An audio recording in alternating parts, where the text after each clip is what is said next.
Welcome back. This is Empower, the program that focuses on people and workplace. I believe you're learning together with us as we continue to connect, to empower, and even to inspire. Before we took a break, Pastor, we were speaking about it's good to identify your true north. Correct. Hey, someone may ask, what is the true north? Maybe you can explain briefly on that. So your true north Yes. is exactly where your future lies. It is exactly where your future lies, Yes. where everything is focused towards that direction. I'll give you an example from the Bible. Yes. When Jesus came, his true north or Yes. his main purpose was to ensure that he delivers humanity back to God through the ultimate sacrifice. Yes. Everything that he was doing was channeled towards that direction. When you discover your purpose, Yes. your purpose is the true north. When you discover it and you Yes. know why you exist and what you are supposed to achieve Yes. within your lifetime, Yes.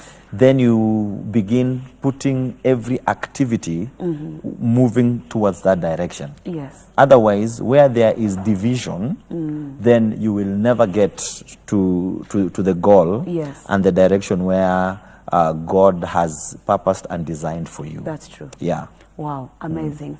Now, Pastor, is there a way as an individual employee, is there a way that I can be able to know whether I'm committed or not? You know, because you have said it's an action word. Yes. It's deliberate. Maybe I'm thinking I am, and maybe I'm not. Is there a way that I can be able to know I am or I'm not? So it is not difficult Yes. for you not to know whether you are committed or not. Yes. Now, as we began, we said that commitment is where you put emphasis on the end, Yes. where you do not give up, where the Bible says when you put your hand on the plow, you go all the way to the end. To the end. You know, you don't remove your hand from the plow. Yes. The moment you start feeling lazy and you don't want to wake up in the morning to go and do that thing Yes. that you are employed to do, then commitment is beginning to fade away. The moment timelines are falling, the moment you are supposed to do a project, it has particular timelines and you're not meeting those timelines, Yes. it means that you are not committed to the task. The moment you have excuses of all sorts of Can be many. excuses, Yes. you know, Yes. oh my you kill your grandmother twice, Yeah. you know, and you have people become sick even when they're not sick. Yes. You know, just to be away from the work From environment. that, yes. It means that you no longer have a vision. You have you are divided Yes. within yourself, and a house divided will fall. It's just a matter of time before the company starts thinking that they really don't benefit from your presence. Yes. So it is easy to know that you are not committed to what you're doing. Yes. 3/4 of the time you are on WhatsApp and Facebook and all sorts of social media, Yeah. you know. And your work is not in social, you're not supposed to be doing social media work. Well, social media or no social media, you are supposed to deliver. Yes. Now, social media is a distraction. That's the reality. There is nothing valuable on Facebook unless you are advertising your products. Something, you know, yeah. a product that can easily move through the social media streams.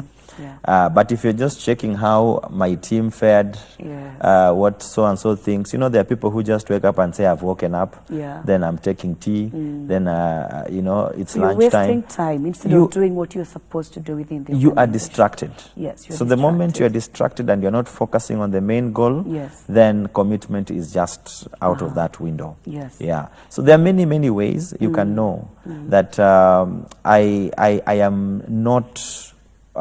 Anytime someone comes and gives you a reason to be away from work, Yes. you know, you quickly take on it. Yeah. You know, I'll give you an example, if you'll allow me. Yes. There's this gentleman in the Bible called Nehemiah, and I think it's in Nehemiah chapter 6, all the way downwards. Yes. And Nehemiah is here building a wall. Yes. And it is something that God had instructed him to do. To do, yes. And then suddenly, some fellows come. They are called what? Sanballat and Tobias. We have a lot of Sanballats and Tobiases. Yeah? And they come and tell him, why don't you come down? We want to tell you something. And he told them, I am too committed to come down. Yes. And the work fails. Yes. And the timeline does not stick to what it's supposed to be. Yes. So the moment you are not committed, every reason why you need to be away from your workplace is taken with rejoicing. Yes. Yeah. Yeah, you're happy that you have to be away. You know? Because you're not, maybe you're not even enjoying your work or something, you're just feeling, yes, that is key. And maybe are there benefits to the employee that comes with being committed in any work setup? How do I benefit? You see, commitment is a discipline. Yes. And a discipline is something that you have to work towards. Yes. So when you are committed to your work, when you put your time, your energy, and your focus in what you're doing, you will be recognized in the organization. You're right. And recognition brings motivation to any individual. Yes. You know, you can never be recognized if you are never committed to your work, because commitment equals results, and not just results, but good results. Because you can have any kind of result anyway. Yeah. Yeah. So you benefit from rewards if the company has rewards. A system, you know, and compensation that rewards people who have been targeted or have been seen to put their time and energy and focus. Yes. The other thing is that you learn more. Yeah, you do. You learn more. You gain more insights. Yes. Because you have to. You're not turning back. Remember, we said no turning back. Yes. You become more creative. So your mind grows, you know, and you are able to make better decisions.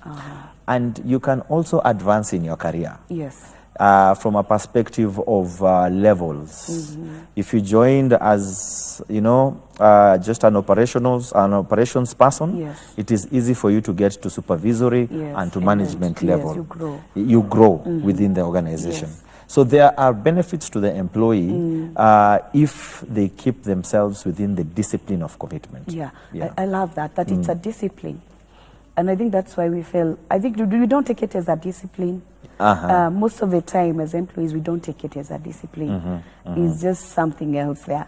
And most of the time you realize we don't give ourselves to the role and to do it well. And I love that because I'm looking at situation whereby someone is complaining that I'm not moving forward, I'm not being given more assignments to do, and I'm not seeing growth.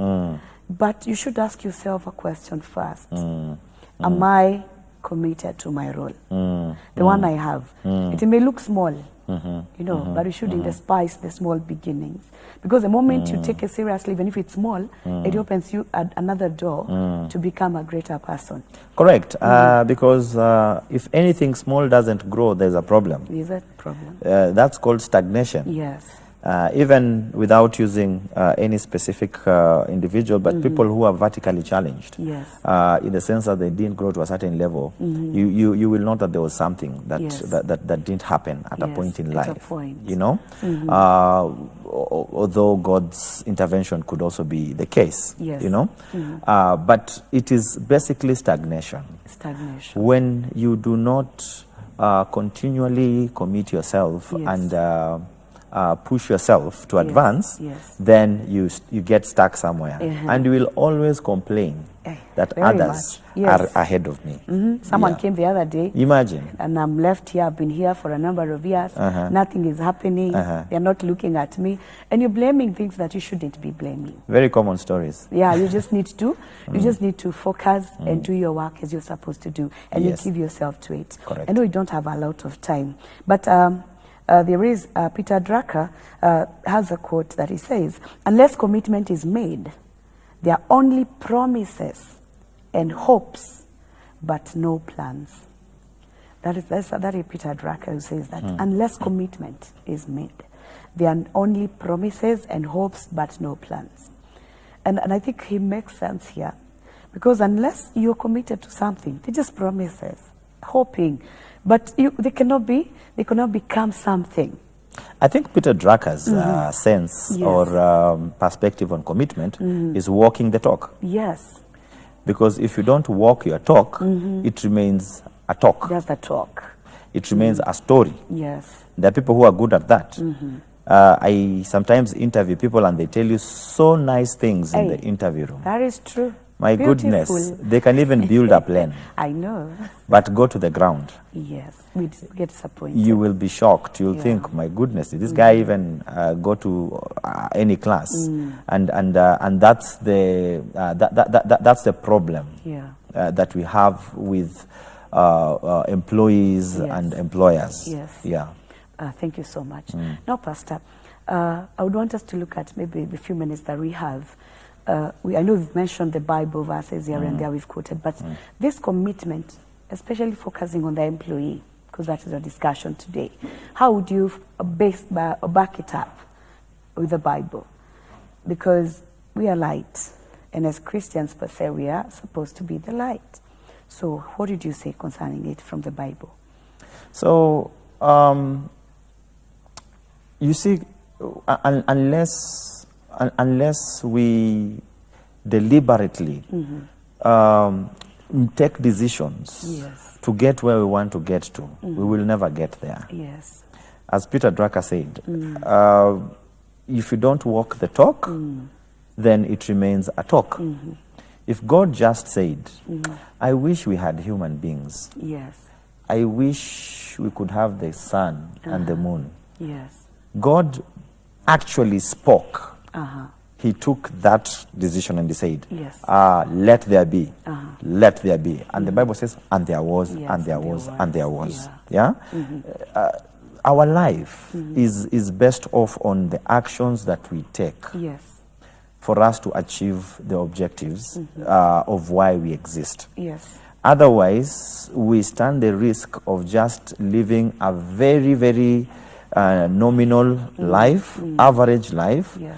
that has, after you die, no one has anything to speak about. You know, people die and you can't even, while you're writing his eulogy, people are looking for words, Yeah. literally, about what this person was about. Down, yeah. Commitment brings about revolutions.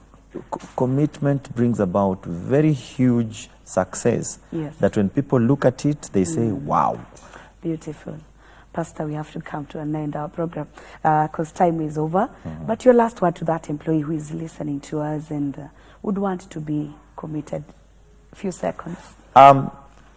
Simply come to yourself, Yeah. like the prodigal son.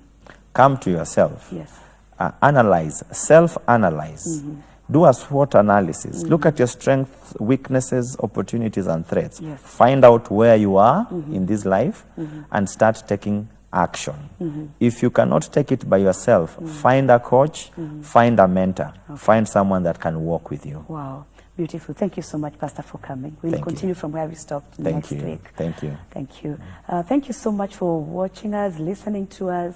We are keen to get your feedback. Please talk to us, write to us so that we can also get to know what you're thinking or what you'd want us also to focus on in the future. This has been Empower. My name is Beatrice Chuchu. God bless you. See you next week.